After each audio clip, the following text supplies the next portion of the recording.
Kemudian salawat dan salam semoga selalu diberikan kepada uswah hasanah kita Nabi yang mulia sallallahu alaihi wasallam, kemudian kepada keluarga, istri-istri, para sahabat dan setiap pengikut beliau yang setia sampai akhir zaman.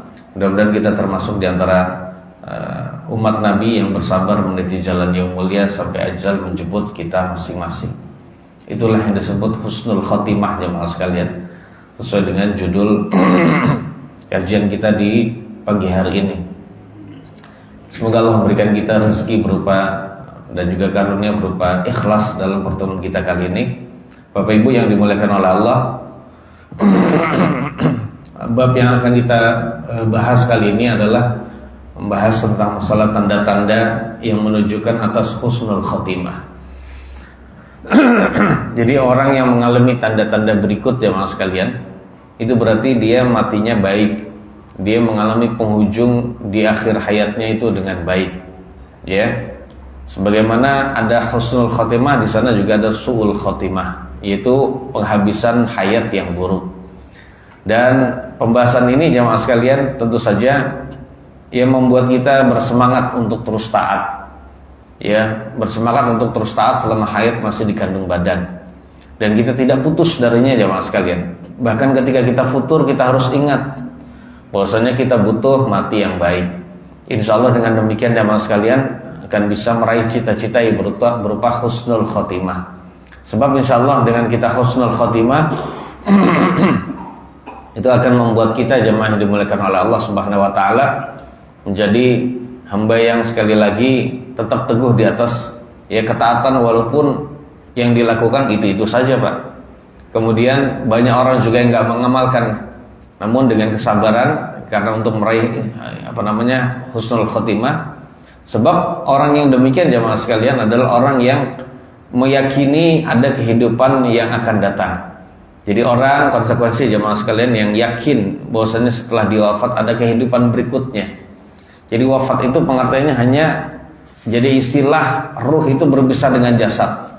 Akan tetapi kita sendiri yang berupa ruh itu nanti akan mengalami hal-hal yang baik atau yang buruk. Oleh karenanya jemaah sekalian, husnul khotimahnya adalah perkara yang menjadi cita-cita kita semua.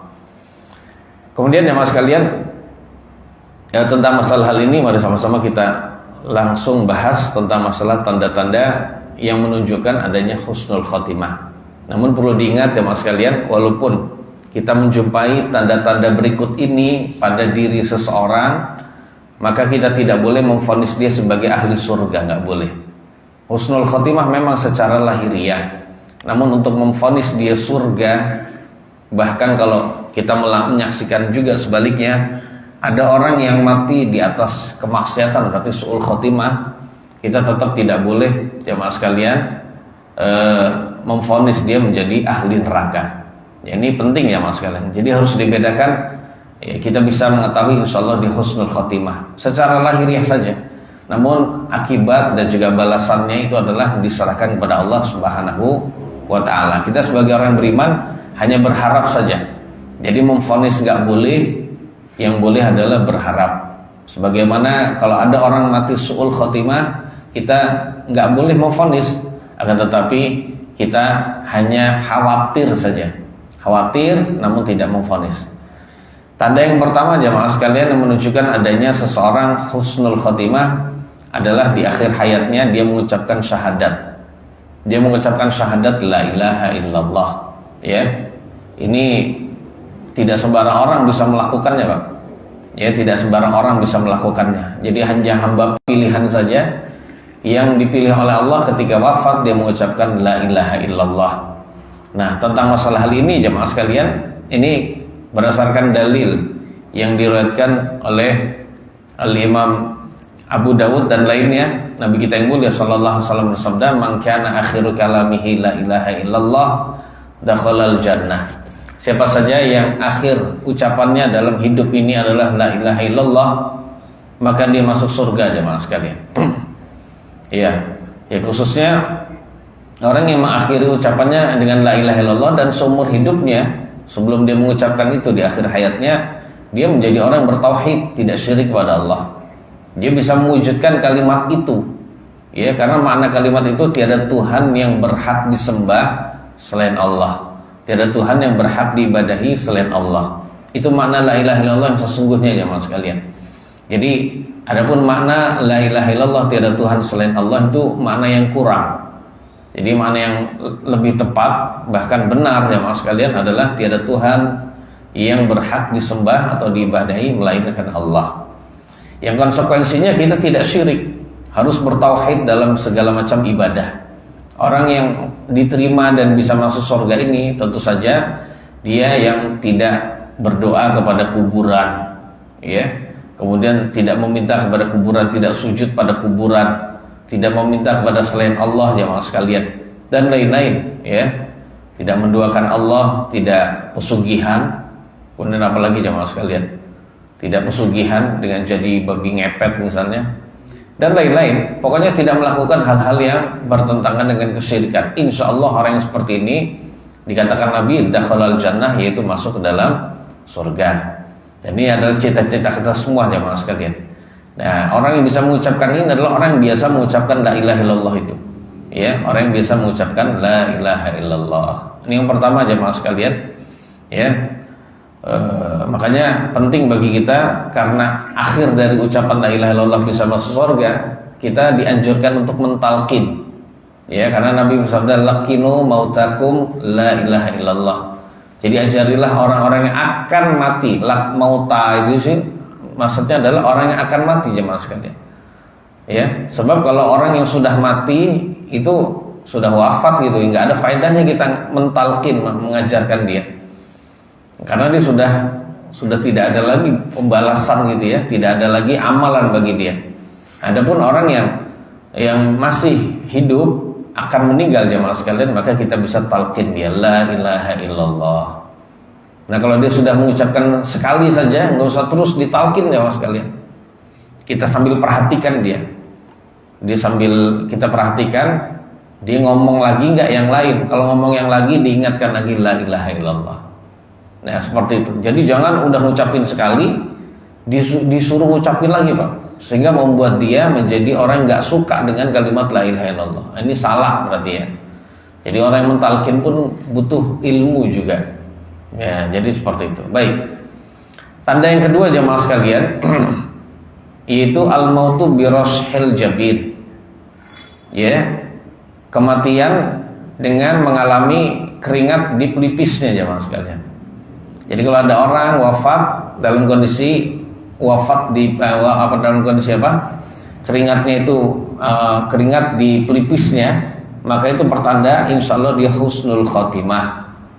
Ini berdasarkan hadis jemaah sekalian yang diriwayatkan oleh Al-Imam Ahmad, bahwasannya jemaah yang dimuliakan Allah, Buraidah ibnul Hasib itu pernah berada di kawasan Khurasan.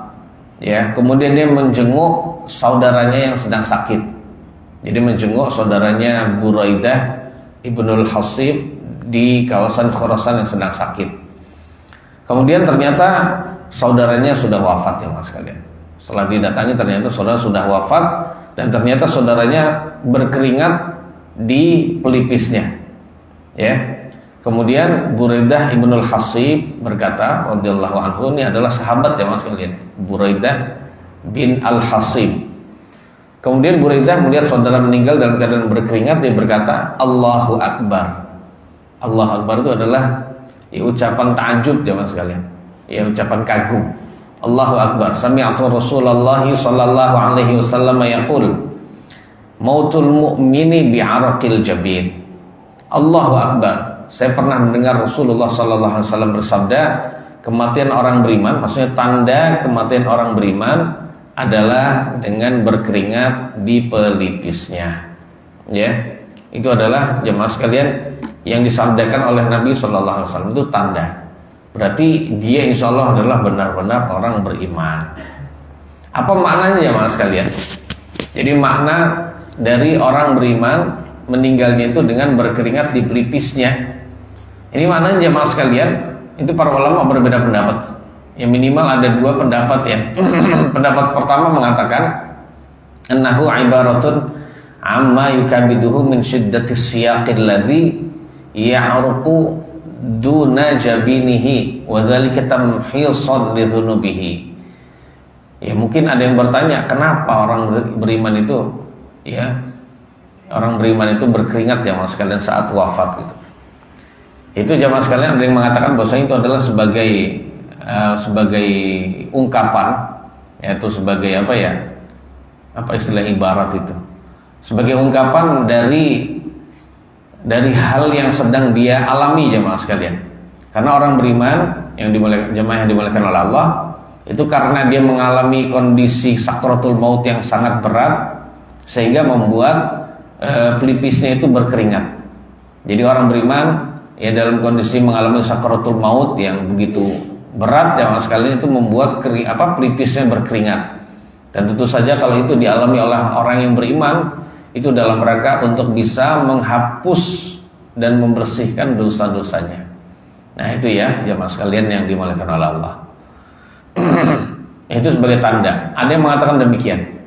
Kemudian ada lagi yang mengatakan annahu kinayatun an kaddil mu'mini fi talabil halal. Jadi jemaah yang dimuliakan oleh Allah Subhanahu wa taala, ada lagi yang mengatakan hadis Nabi itu tidak sesungguhnya maknanya. Itu adalah kinayah atau kiasan. Itu adalah kiasan dari perilaku orang beriman yang sehari-hari itu bersusah payah untuk mencari halal, mencari rezeki yang halal. Dalam kondisi yang bersamaan dia hidupnya itu dipersempit Pak, ya dengan melakukan ibadah-ibadah seperti siam, sholat sampai dia bertemu Allah, sehingga digambarkan seperti orang yang berkeringat. Ya seperti itu Pak. Wallahu a'lam bishawab.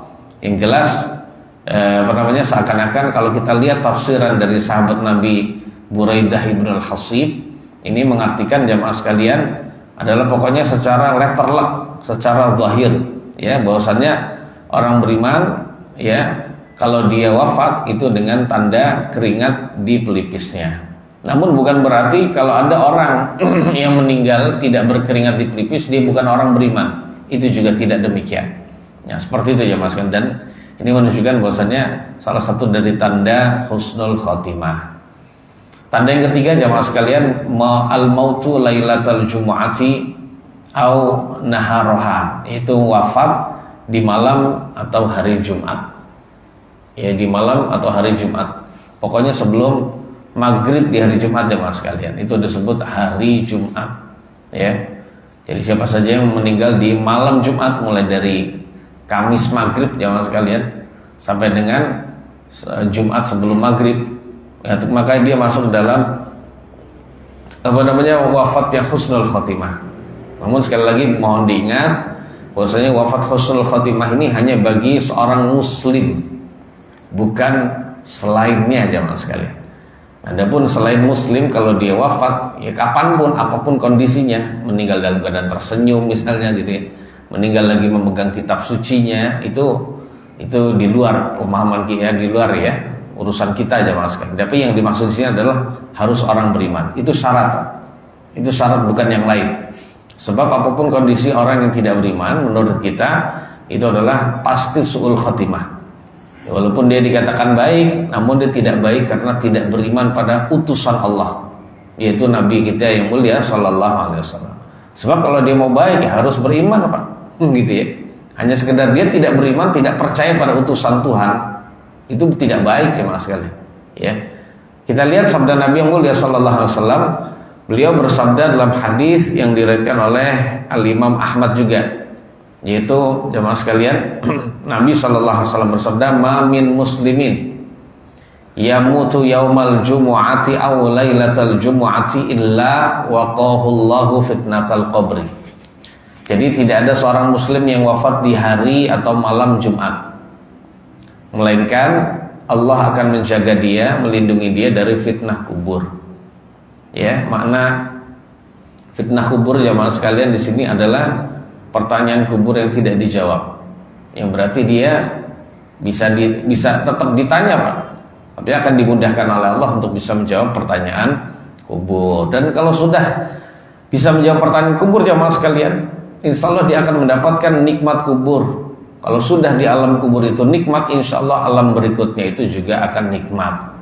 Karena jemaah yang dimuliakan oleh Allah itu yang disabdakan oleh Nabi dalam hadis lain, innal qabra awwalu manazilil akhirah. Jadi kuburan itu adalah fase pertama dari akhirat.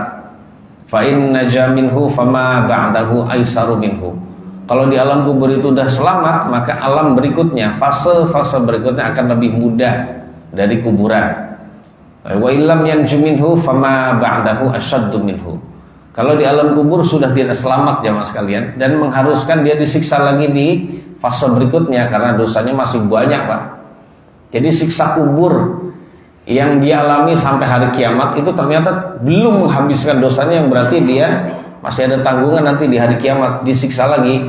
Maka fase setelah kuburan, alam kubur maksud saya, itu lebih berat, lebih keras dibandingkan kuburan. Nah seperti itu jamaah sekalian. Nah di sini Nabi bersabda mamin muslimin, berarti hanya muslim, bukan yang lain. Ya adapun non muslim ya dia percaya ini dan itu urusan dia. Itu kita ya biarkan dia percaya demikian. Itulah yang disebut toleran gitu ya. Tidak perlu kita ngikuti keyakinan dan pemahaman mereka, tapi kita biarkan mereka berkeyakinan demikian, beribadah sesuai dengan agamanya mereka. Itu yang disebut toleran. Nggak perlu kita mengakui semua masuk surga, nggak cuma kita doang, nggak. Jadi kita doang, ya kita doang yang masuk surga, ya tidak. Ya, itu adalah yang benar Pak. Tapi kalau ada orang yang mengakui semua itu masuk surga jamaah sekalian, itu bukan toleran, tapi itu namanya kebablasan. Yang keempat jamaah sekalian, seorang bisa dikatakan husnul khotimah, tapi tetap kita tidak boleh memvonis dia surga, adalah al-istishhadu fi sahatil qital. Itu kalau ada orang jamaah sekalian wafat dalam kondisi berperang fi sabilillah. Jadi dalam kondisi dia berperang melawan orang-orang kufar, dia berperang untuk membela agama Allah, memuliakan, meluhurkan agamanya, maka itulah yang disebut husnul khotimah. Ya. Nah ini berdasarkan ayat ya mas sekalian. Ya berdasarkan ayat, yaitu Allah Subhanahu wa taala berfirman dalam surat Ali Imran ayat 169 sampai 171. Wala tahsabannalladzina qutilu fi sabilillahi amwata bal ahya'un 'inda rabbihim yurzaqun.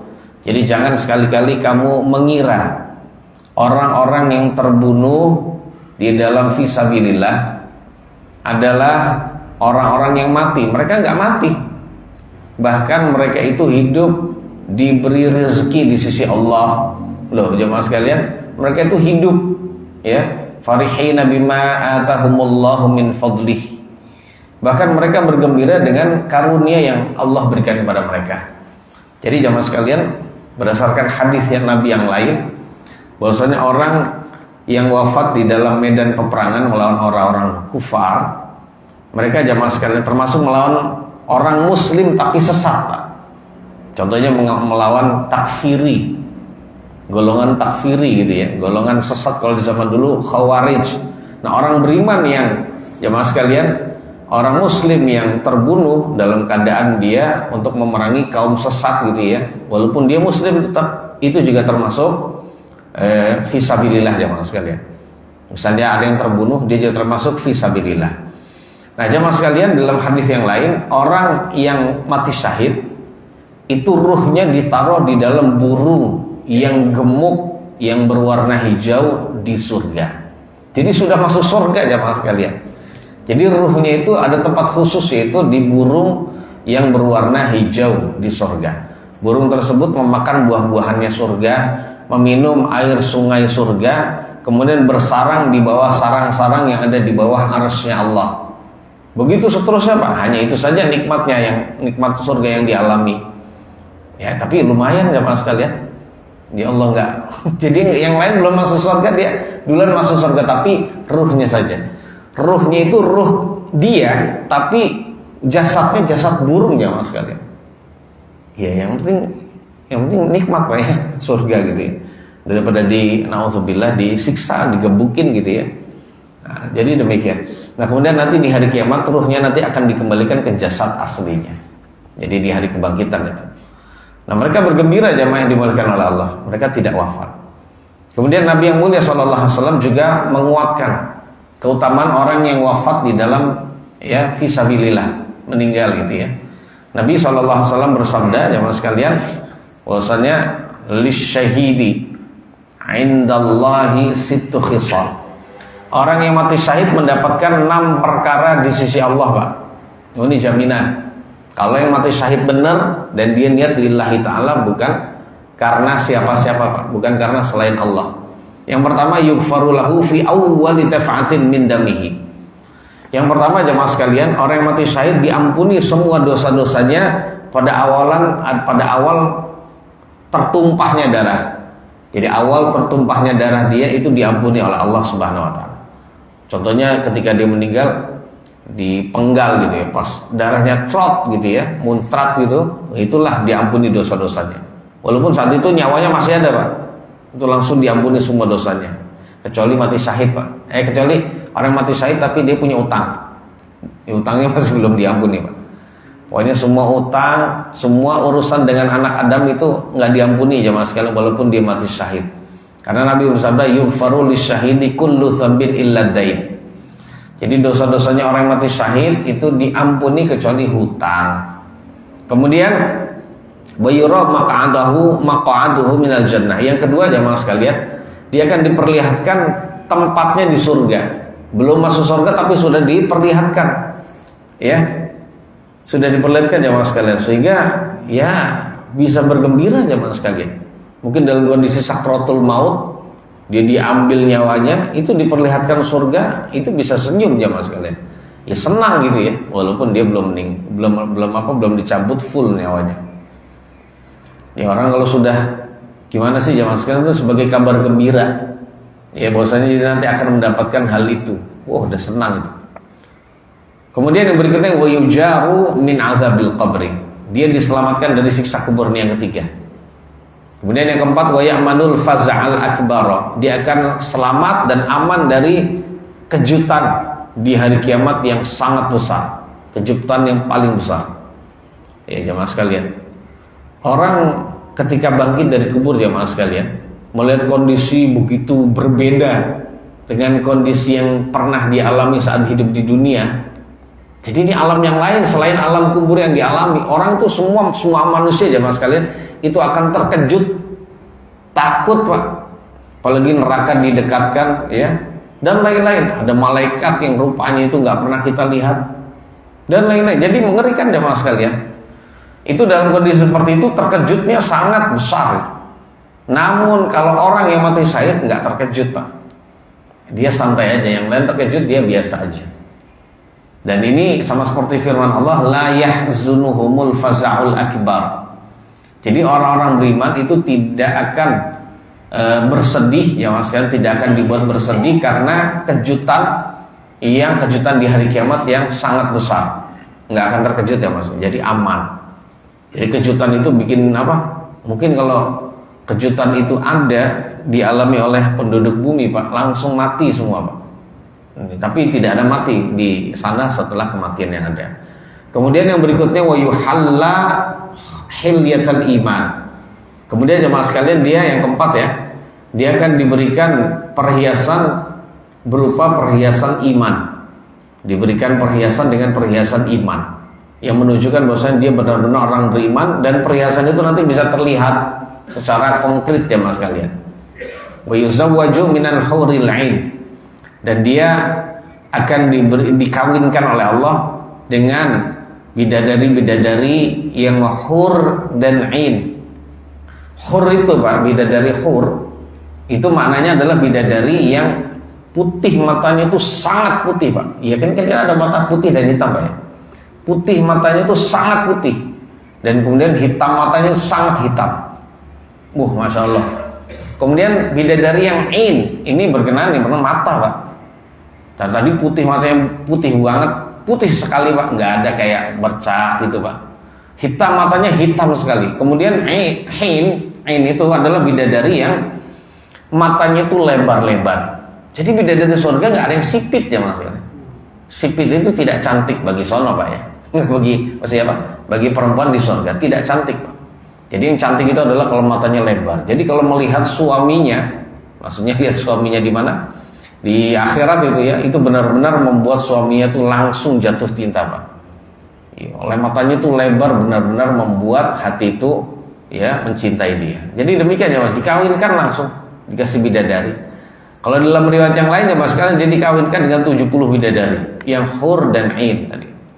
Dan yang terakhir wa yusaffa'u fi sab'ina insanan min aqaribihi, dan dia akan diterima syafaatnya. Jadi akan diterima syafaatnya apabila ia memberi syafaat kepada 70 orang dari kerabat-kerabatnya.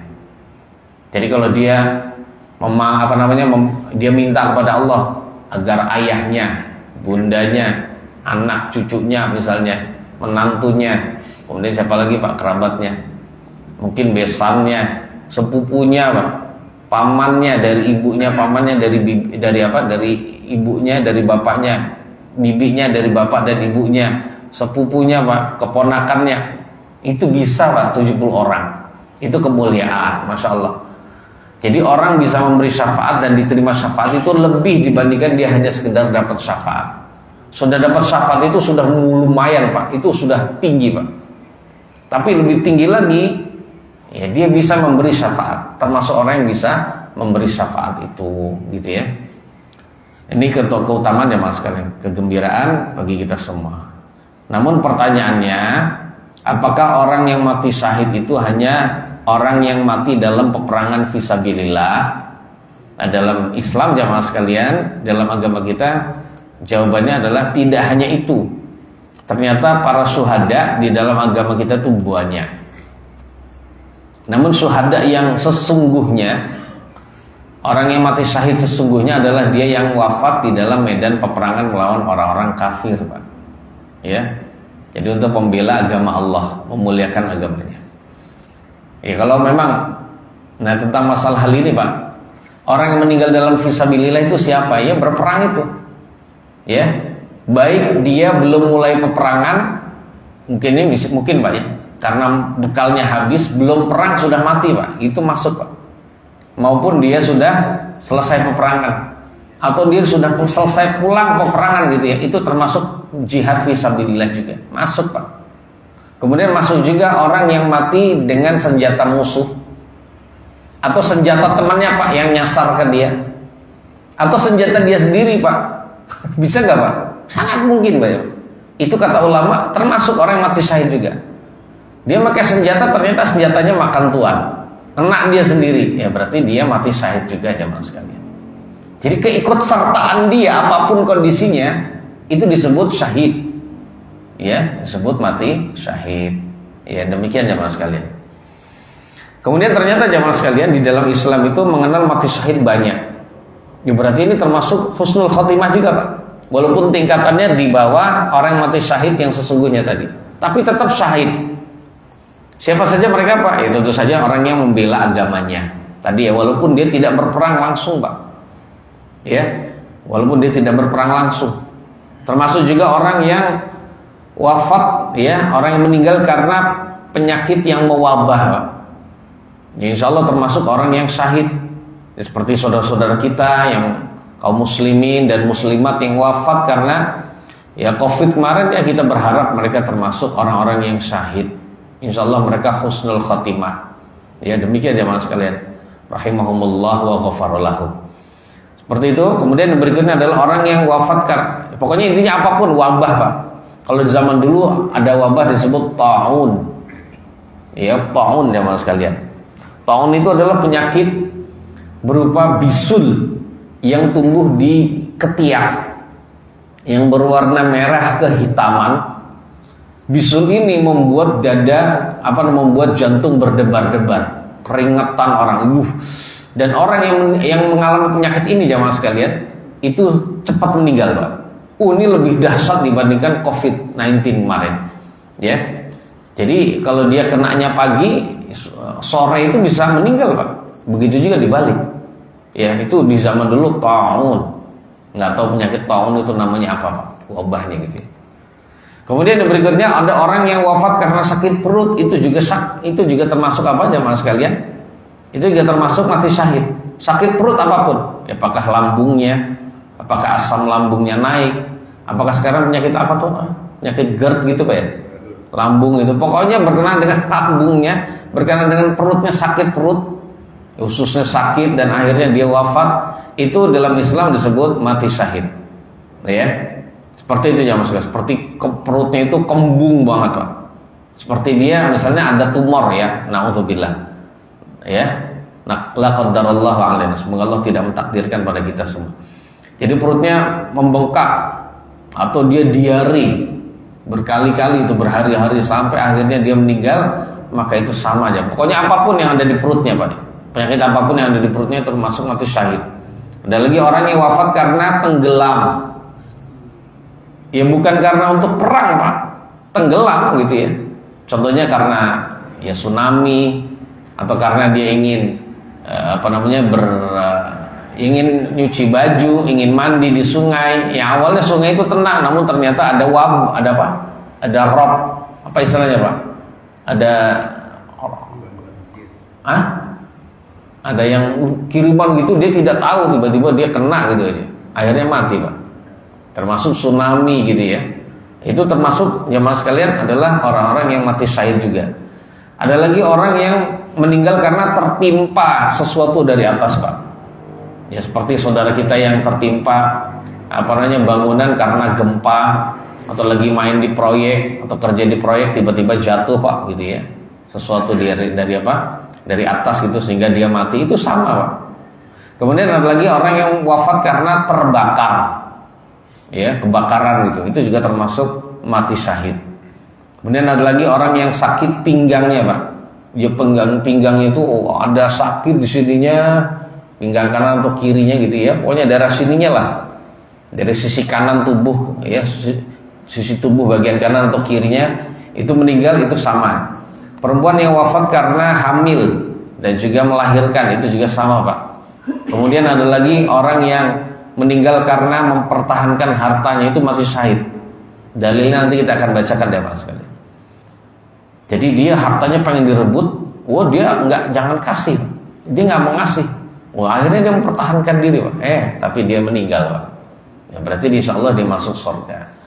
Di dalam hal ini Nabi ngajarin Pak kita untuk mempertahankan harta. Kalau memang harta itu berharga Pak. Tapi kalau dikasih cuma minta duit 2.000 doang Pak, dia maksa, ya kasih aja lah 2.000 gitu ya. Karena Nabi yang ngomong ya Mas sekalian, ada seorang laki-laki berkata, ya Rasulullah, ara'aita in ja'ani rajulun yuridu akhdha mali. Wahai Rasulullah, bagaimana pendapat Anda jika ada seseorang datang kepada saya ingin mengambil harta saya? Kemudian Nabi bersabda, la tu'tihi malak, jangan dikasih dong hartamu gitu ya. Kemudian dia nanya lagi, ara'aita in qatalani, bagaimana pendapatmu wahai Nabi jika dia melawan saya? Melawan, jangan dikasih, ternyata dia ngelawan gitu ya. Kemudian Nabi bersabda, qatilhu, lawan dia. Berarti menunjukkan Nabi ngajarin kita berani Pak. Ya, enggak cemen, enggak pengecut ya Mas sekalian. Dan itu hanya bisa kalau orang latihan bela diri gitu ya. Kalau bela diri untuk bisa menjalankan ini Pak, berani, ya itu bisa termasuk sunnah Pak kalau diniatkan baik ya.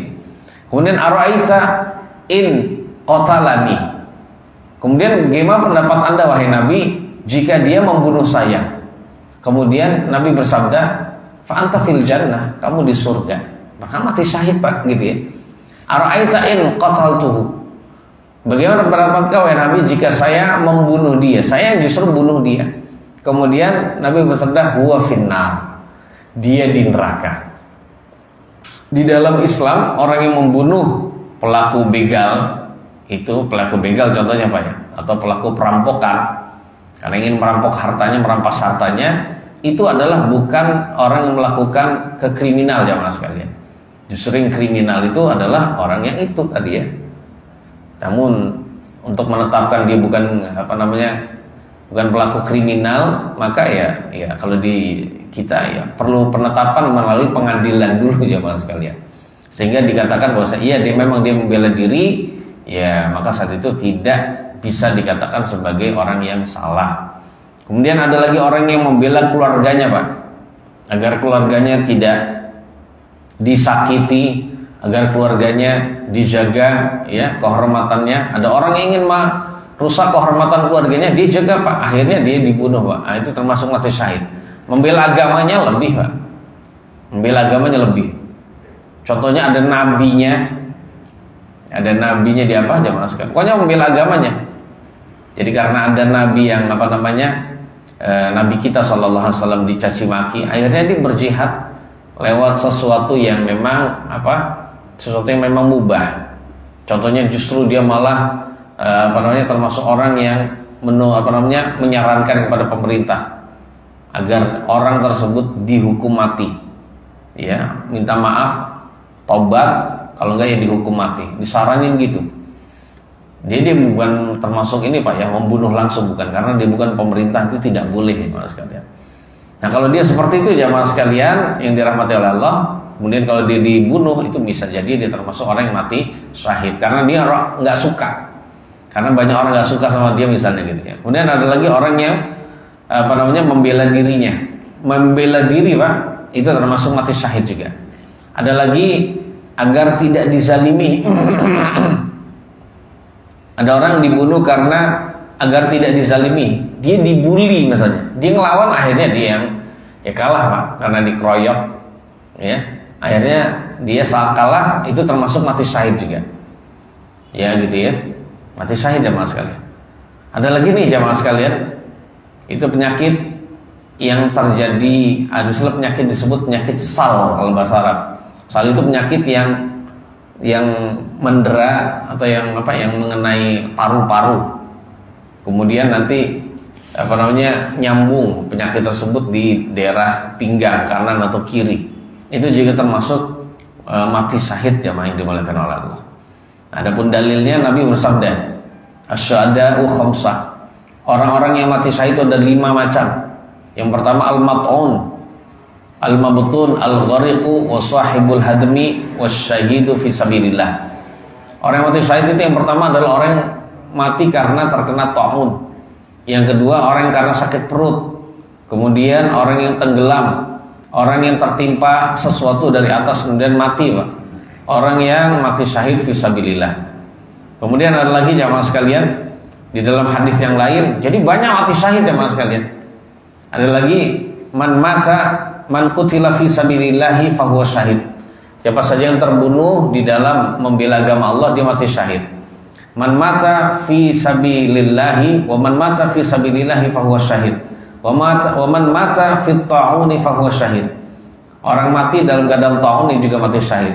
Wa man mata fil batni fahuwa syahid. Yang mati karena jemaah sekalian yang terbunuh karena sakit perut itu juga syahid. Dan lain-lain jemaah sekalian yang dirahmati Allah, termasuk penyakit jum'in, yaitu penyakit karena dia hamil atau melahirkan kemudian meninggal, itu juga mati syahid.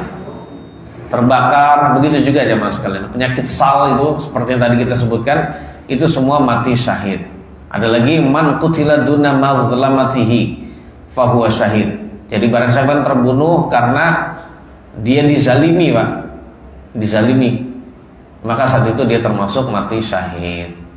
Ada lagi jemaah sekalian mati syahid yang lain yang ke-19, yaitu mati karena dia berjaga-jaga di perbatasan negara Islam. Jadi perbatasan antara negara Islam dan negara kufar Pak, negara non muslim gitu ya. Nah dia berjaga di situ Pak. Nah berjaga di situ ternyata dia ditembak dari jauh, mati Pak. Oh dia termasuk mati syahid. Nah orang yang jaga gitu Pak, itu termasuk membela agama Allah. Jadi jangan sampai negara Islam, bagian dari negara Islam, ya, selainnya batas terluar gitu ya, contohnya dari negara Islam itu diambil, dicaplok sedikit demi sedikit oleh orang yang tidak beriman itu, dan pahalanya sangat besar Pak. Selagi dia masih hidup pahalanya besar. Kita lihat ya mas sekalian. Ribatu yaumin wa lailatin fi sabilillahi khairun min siyami syahrin wa qiyamihi. Jadi berjaga-jaga di perbatasan sehari semalam saja. Perhatikan Pak, sehari semalam berarti 24 jam. Di dalam fisabilillah itu lebih baik daripada puasa dan sholat malam selama 1 bulan. Jadi dia sekali berjaga dapat pahala Pak. Walaupun dia nggak sholat dan nggak puasa, tapi dia dapat pahala sholat sunnah dan siam sunnah selama 1 bulan. Wa in mata jara alaihi amaluhu alladzi kana ya'maluhu. Dan jika dia wafat ya mas sekalian dalam kondisi seperti itu, maka amalannya akan dialirkan. Amalan yang dia lakukan itu akan dialirkan untuk dia, Pak, walaupun dia sudah mati, Pak. Jadi seakan-akan dia seperti orang yang beramal terus. Wa ujri alaihi rizquhu wa uminal fattan, atau wa aminal fattan. Begitu juga rezekinya akan dialirkan kepada dia. Rezekinya itu maksudnya rezeki di akhirat, Pak, ya. Itu akan dialirkan kepada dia. Jadi kebaikannya itu akan dialirkan pada dia. Amal solih, amal ini yang dia lakukan ini berupa berjaga itu akan dialirkan pahala. Jadi dia dapat pahala jariah. Gitu ya, Pak, ya. Dapat pahala jariah. Ada lagi orang yang meninggal karena melakukan amal solih, jemaah sekalian, itu juga mati syahid. Lagi sholat, lagi baca Quran, lagi bersedekah, lagi apa lagi? Lagi iktikaf, lagi baca Quran lagi, apa lagi, Pak? Pokoknya lagi melakukan ketaatan, Pak. Lagi mandiin orang tuanya gitu. Lagi berbuat baik sama fakir miskin. Tiba-tiba Allah panggil. Insyaallah termasuk husnul khotimah. Nabi bersabda, jemaah sekalian, man qala la ilaha illallah ibtigha'a wajhihi khutima lahu biha dakhalal jannah. Siapa saja yang berkata la ilaha illallah karena berharap wajahnya Allah dan hidupnya diakhiri dengan kalimat itu, maka dia mati syahid. Dia masuk surga maksudnya. Wa man shoma yauman ibtigha'a wajhillahi khutima lahu biha dakhalal jannah. Siapa saja yang berpuasa karena Allah, mencari wajahnya Allah, amalannya diakhiri dengan siam itu, Pak. Lagi siam sunnah saja, walaupun sunnah, Pak, maka dia masuk surga. Wa man tasaddaqa bi shadaqatin ibtigha'a wajhillahi khutima lahu biha dakhalal jannah. Dan barang siapa yang bersedekah dengan sedekah apapun, Pak, termasuk zakat.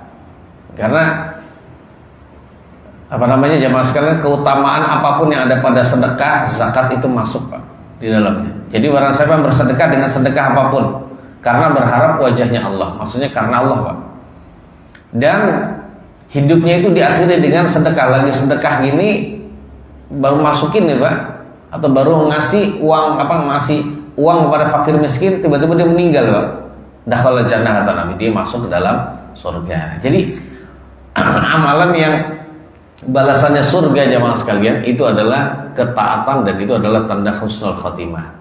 Kalau ingin tahu, jemaah sekalian, siapa yang dikehendaki baik oleh Allah, dia adalah orang yang Allah berikan ilham untuk melakukan amal soleh sampai wafatnya, Pak. Dan di akhir hayatnya dia melakukan amal soleh itu. Karena Nabi bersabda, idza aradallahu bi'abdin khairan ista'malahu. Apabila Allah Subhanahu wa taala, kata Nabi, menghendaki kebaikan pada seorang hamba, maka Allah Subhanahu wa taala akan menyuruh dia melakukan amal soleh. Kemudian ditanya, gimana caranya Allah menyuruh dia melakukan amal soleh? Kemudian Nabi bersabda, yuwaffiquhu li'amalin salihin qabla al-maut. Ini adalah dia, Allah Subhanahu wa taala akan memberikan taufik kepada dia untuk melakukan amal soleh sebelum dia wafat. Jadi sengaja Allah akan kasih ilham, pengen ini, pengen ini, tiba-tiba wafat, ajalnya di situ, Pak. Makanya jamaah yang dimuliakan oleh Allah, banyak-banyak kita meniatkan kebaikan, karena barangkali di situ ajal kita. Nah, kalau memang iya, maka insya Allah kita husnul khotimah. Ada lagi tanda husnul khotimah terakhir nih, Pak, ya, yaitu orang yang dipuji setelah dia meninggal, dipuji dengan jujur oleh orang yang ada di sekitar dia, seperti tetangganya gitu, Pak, ya. Saya kehilangan bapak itu, dia orang baik gitu ya. Terus jamaah yang lain, ya tetangga jauh juga, iya orang baik gitu. Begitu jamaah sekalian, itu orang jujur itu, Pak. Orang seperti dia jarang itu. Kita kehilangan semua. Itu pujian, Pak. Dan itu adalah hal yang Allah berikan kepada orang-orang yang masih hidup, ya. Hal ilham yang Allah berikan kepada orang-orang yang masih hidup tentang orang yang sudah meninggal itu. Komentar, Pak, itu udah ilham langsung, Pak. Kayak fitrah saja, naluri akan ngomong, jamaah sekalian. Jadi demikian. Ternyata dalam suatu hadis riwayat, jamaah sekalian, itu jelaskan, innalillahi malaikatan tantiqu ala alsinati bani adama bima fil mar'i min khairin aw syarr. Sesungguhnya Allah memiliki malaikat-malaikat yang berbicara lewat lisan anak-anak Adam. Allah punya malaikat yang berbicara lewat lisan anak-anak Adam tentang apa yang ada di dalam diri seseorang yang sudah meninggal, baik itu kebaikan atau keburukan. Jadi akan ngomong, Pak, ternyata itu adalah diilhami oleh malaikat. Jadi gitu ya, seperti itu jamaah sekalian. Kalau ingin tahu jamaah sekalian dalilnya mana? Ada, Pak. Di zaman Nabi itu, ya Nabi ya lagi biasa, Pak, dengan para sahabat, tiba-tiba ada jenazah lewat. Jenazah itu dilihat, Pak. Jenazah itu dipuji-puji oleh orang-orang. Kemudian Nabi bersabda, wajabat, wajib, dia wajib. Nabi bersabda gitu, Pak. Kemudian ada lagi jamaah sekalian jenazah dalam kesempatan yang lain, ada jenazah lain dilewatkan kepada Nabi, atau di waktu yang bersamaan, maaf, ada jenazah lain lewat gitu. Kemudian jenazah tersebut ya dikatakan sebagai jenazah yang buruk, Pak. Oh, itu jenazah orang buruk, itu orang nggak baik gitu. Alhamdulillah dia meninggal. Wah, gitu, Pak. Jadi yang berkata alhamdulillah dia meninggal, istirahat kami semua dari keburukannya, Pak. Dulu dia terganggu dengan suara motor dia, dengan asap knalpot dia, dengan suara tip motor dia, tip motor langsung ada tipnya, Pak. Dengan suara tip di rumahnya, musik keras ganggu gitu. Diingetin udah nggak bisa, dia meninggal, alhamdulillah, berarti buruk, Pak.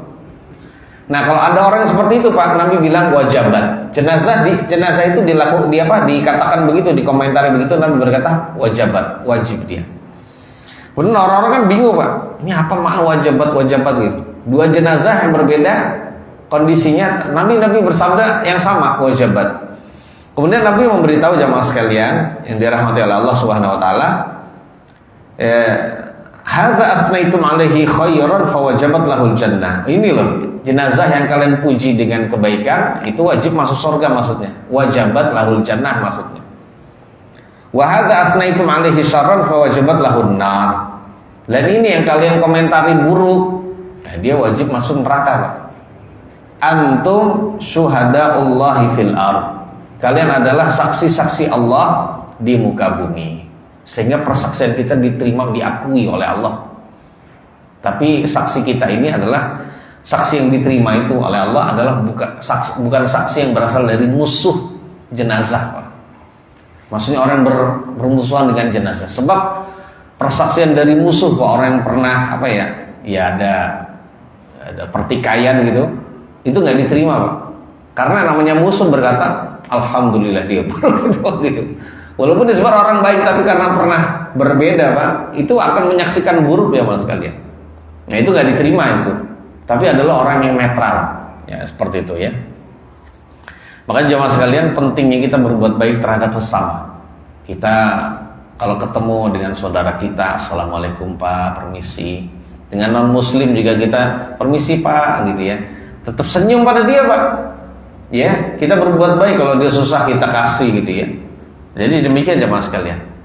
Karena jemaah sekalian di sini minimal ada 4 jemaah sekalian yang memberi persaksian kita baik, insya Allah kita baik juga. Kita lihat jemaah sekalian dalam hadis yang diriwayatkan oleh Imam Al-Hakim, Nabi bersabda, "Ma min muslimin yamutu yashhadu lahu arba'atun min ahli abiyati jiranihi al-aqrabin annahum la ya'lamuna minhu illa khairan illa qala Allah tabaraka wa ta'ala qad qabiltu qawlakum aw qala syahadatukum wa ghafartu lahu ma la ta'lamun."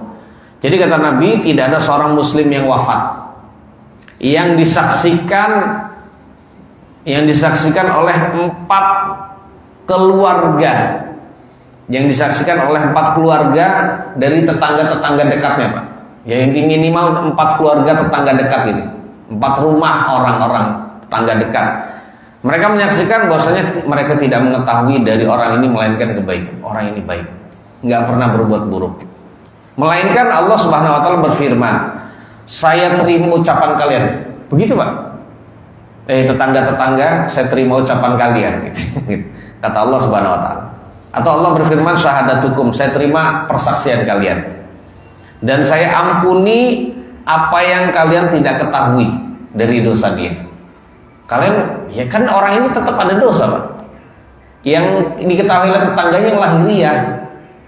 Ucapan kalian saya terima, dosa dia yang kalian tidak tahu saya ampuni.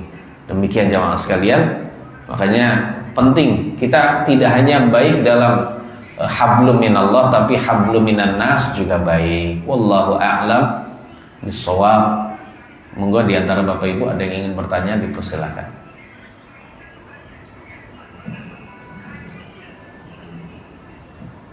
Suara apa tuh, Pak? Siapa yang mau nanya silakan. Berkenaan dengan ini atau yang lain, monggo.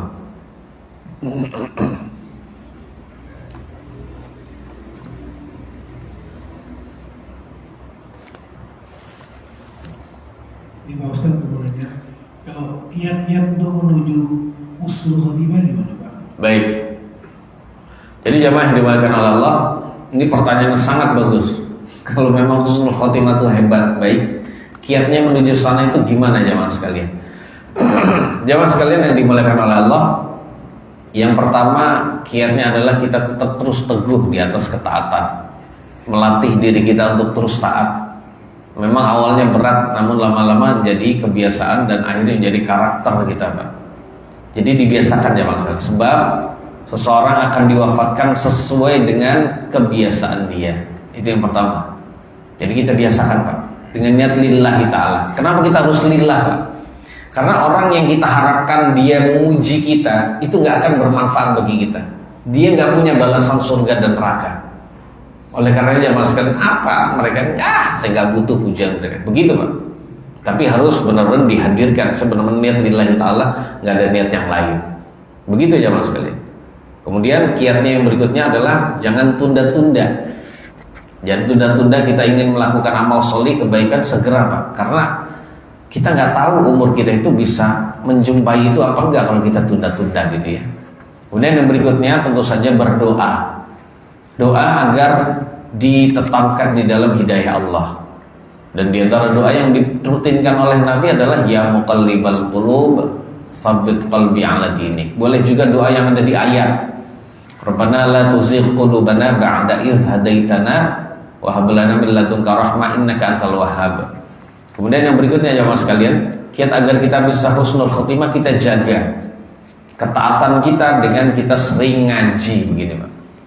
Jadi rutinnya kita ngaji jamaah yang dimuliakan oleh Allah itu adalah dalam rangka menjaga ketaatan kita sampai mati, dan akhirnya mudah-mudahan kita berharap husnul khotimah.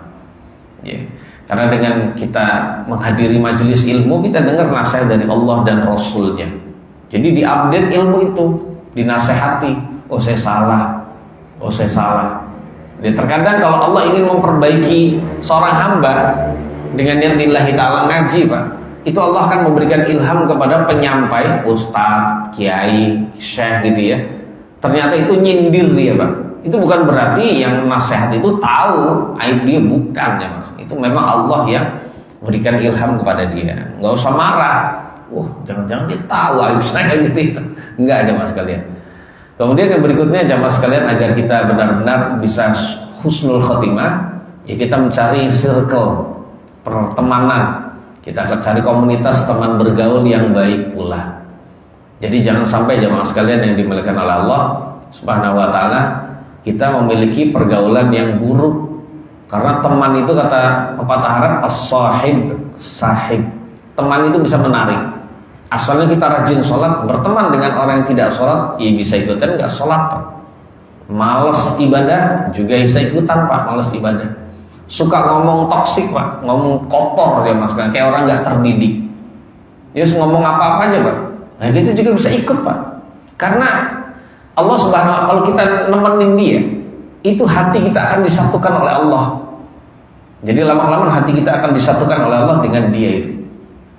Ya awalnya kok saya berbeda sama teman saya, padahal karena dia disatukan dengan cara apapun, Pak.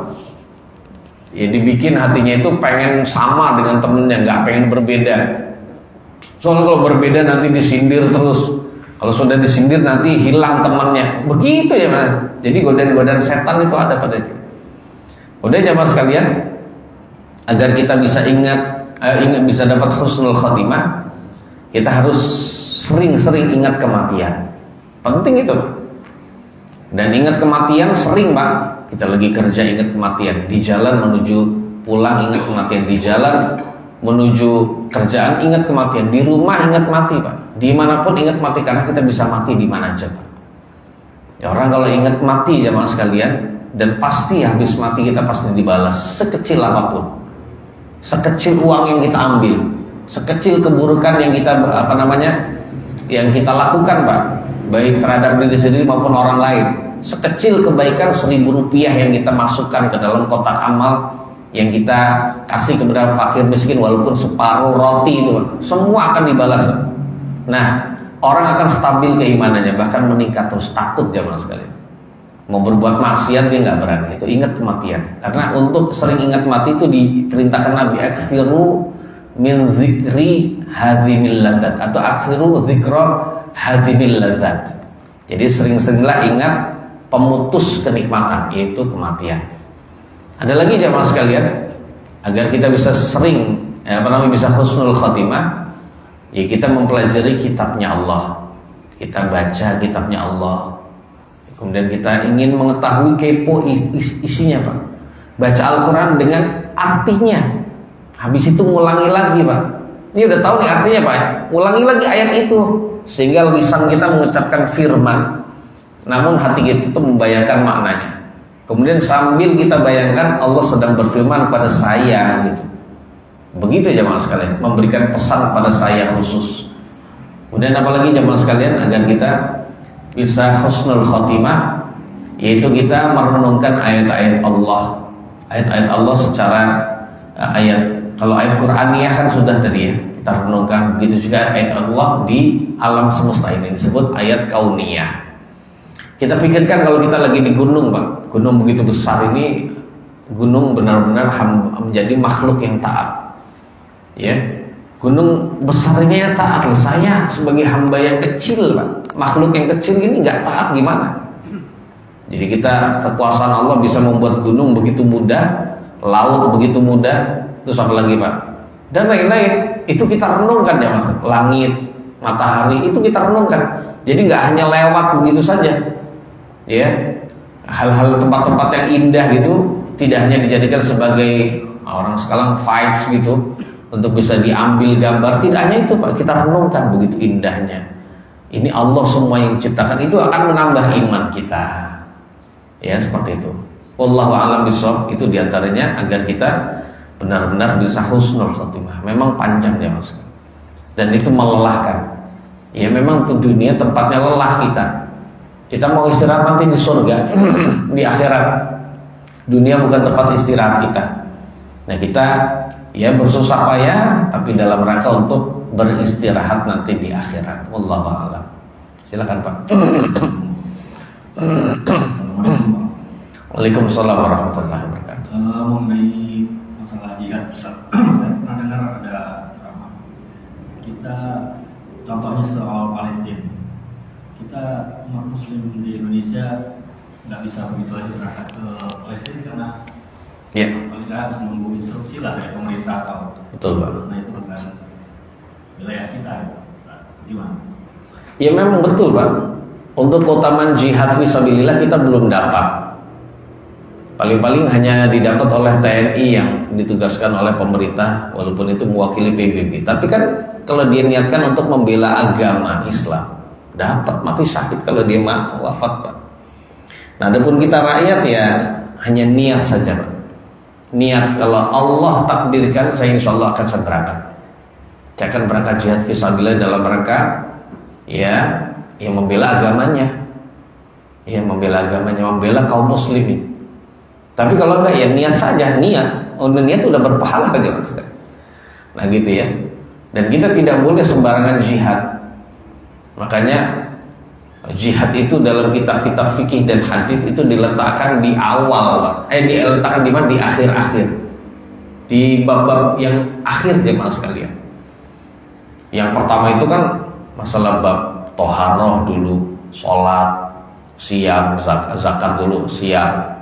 Supaya orang yang nggak ngerti toharoh, nggak ngerti bersuci, nggak ngerti sholat, nggak ngerti siam, nggak ngerti zakat, itu jangan jihad dulu. Anda belajar dulu yang lebih utama dari jihad, gitu Pak. Tapi sekarang walaupun kita belum jihad fisabilillah melawan orang kafir, kita punya jihad yang banyak, Pak. Jihad bangun subuh, jihad untuk thalabul ilmi, seperti ini jihad, Bapak Ibu. Bukan berarti nggak jihad, ini jihad. Betapa banyak orang yang tidak mau ngaji, Pak. Ya kita jihad. Terus jihad untuk apa lagi? Untuk melakukan amal solih lainnya. Punya duit, waduh, harus zakat, ya jihad, Pak. Hilangkan itu. Ya sifat pelit, perangi, Pak. Karena makna jihad adalah memerangi hawa nafsu dan malas itu ya. Demikian jemaah sekalian. Jadi jihad kita banyak. Yang sudah tahu penghasilannya haram, ya jihad dia. Dengan cara dia berusaha untuk keluar, berjihad untuk mencari rezeki yang halal, walaupun itu agak berat. Ya nggak apa-apa, itu jihad fisabilillah, mencari nafkah. Sehari-hari bapak-bapak yang bekerja mencari nafkah diniatkan lillahi ta'ala. Untuk melaksanakan perintah Allah, mencari rezeki yang halal, untuk mentaati perintah Allah, menafkahi anak dan istri, semua jadi pahala besar, dan itu bagian dari jihad fisabilillah juga. Walaupun nilainya jihadnya di bawah yang berperang fisabilillah. Jadi sebelum jihad yang ini, Pak, yang tinggi itu, ya jihad yang ringan dulu. Karena para sahabat Nabi, para sahabat salafus saleh yang mereka jihad fisabilillah itu sudah melampaui jihad-jihad yang bawahnya itu. Nggak ada mereka malas bangun subuh jamaah sekalian. Nggak ada, serius. Menuntut ilmu gini, walaupun ngantuk-ngantuk mereka jabanin, Pak, orang mutawabilah. Mereka laksanakan itu dan lain-lain. Wallahu a'lam bishawab. Lagi Pak Doni barangkali belum. Bapak mau nanya, silakan Pak. Belum, baik. Ya insya Allah di pertemuan akan datang kita langsung menjelaskan tentang bab masalah jenazah ya Mas sekalian. Ya bab tentang masalah jenazah. Dan bab ini agak panjang. Ya tapi insya Allah kita akan bahas yang berkenaan dengan masalah jenazah, mulai dari memandikan, ya pokoknya hal-hal fikih memandikan jenazah, habis itu fikih mengkafani jenazah, kemudian fikih menyolati jenazah, kemudian fikih menguburkan jenazah, fikih yang ada setelah nguburin gitu. Jadi banyak banget sampai selesai insyaallah. Wallahu a'lam bishawab. Ada cukup jamaah sekalian? Cukup Pak Doni? Pak Santo? Sampun Pak. Baik, insya Allah kita lanjutkan di pertemuan akan datang dengan bab yang lain yang berkenaan dengan masalah kematian. Semoga Allah memberikan kita taufik untuk bisa giat melakukan amal solih lillahi ta'ala sampai akhir hidup kita jamaah sekalian, dan memberikan kita karunia berupa husnul khotimah, kita, keluarga kita, dan juga seluruh kaum muslimin. Ada kekurangannya, kata-kata yang tidak berkenan, mohon maaf yang seluas-luasnya. Subhanakallahumma bihamdik, asyhadu an la ilaha illa anta, astaghfiruka wa atubu ilaik. Wassalamualaikum warahmatullahi wabarakatuh.